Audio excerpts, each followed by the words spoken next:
चला तर मग हे लाडू कधी बनवले का मैत्रिणींनो तुम्ही? एवढे छान आणि हेल्दी आणि पौष्टिक आणि हो खास मुलांनी ना खाल्ले ना का दिवसभर एकदम फ्रेश राहणारी मुलं. त्यासाठी काय काय घेतले चला तर बघूया आपण कसे बनवले ते लाडू. तर इथे मी आहे ना ही काळी खारीक पावडर मिळते बाजारात ती घेतलेली आहे अर्धा किलो. पावशेर बदाम घेतले, पावशेर काजू घेतले, अक्रोड घेतलेले 100 ग्रॅम, मखाना घेतलेला आहे पावशेर, कोकोनट पावडर घेतलेली आहे अर्धा किलो आणि हो गूळसुद्धा अर्धा किलो घेतलेला आहे कटिंग करून. आणि इथे ना आपण डिंक असतो ना डिंकसुद्धा घेतलेला आहे मी. चला तर मग ह्या सर्व आहे ना इथे तेल गरम करायला ठेवलेलं आहे. मैत्रिणींनी तेल थोडंसंच ॲड करायचं आहे कारण तेल जास्त उरलं का त्याचा कलर थोडा वेगळा येतो, ते कशात आपल्याला वापरता येत नाही त्यासाठी. तर इथे मी आहे ना आता डिंक छानपैकी तळून घेतलेलं आहे. आता डिंकानंतर आहे ना आपण आहे ना त्याच्यात अक्रोड तळून घेणार आहोत. हे पहा अक्रोड पण छानपैकी तळून घ्यायचे. त्याच्यानंतर काजू घ्यायचे तळून. काजू झाले का तळून की बदाम पण आपण त्याच तेलामध्ये तळून घ्यायचे. आणि तेल थोडंसं कमी असल्यामुळे आहे ना मग ते लास्टला मी मखाना टाकते कारण मखाना आहे ना तेल सगळं ऑब्झर्व करून घेतं.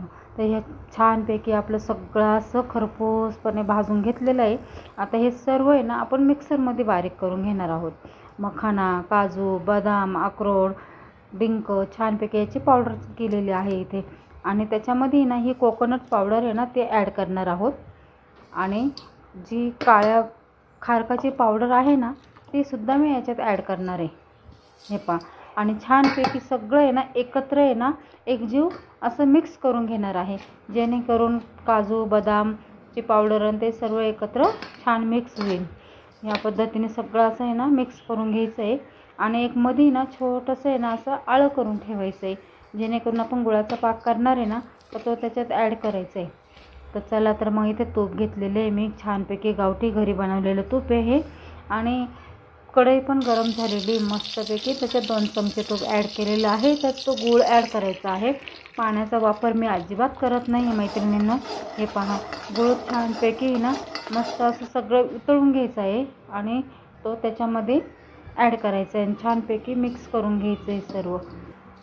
हाताने पण असं थोडंसं गरम असेपर्यंतच आहे ना मिक्स करून घ्यायचं आहे मैत्रिणींनो.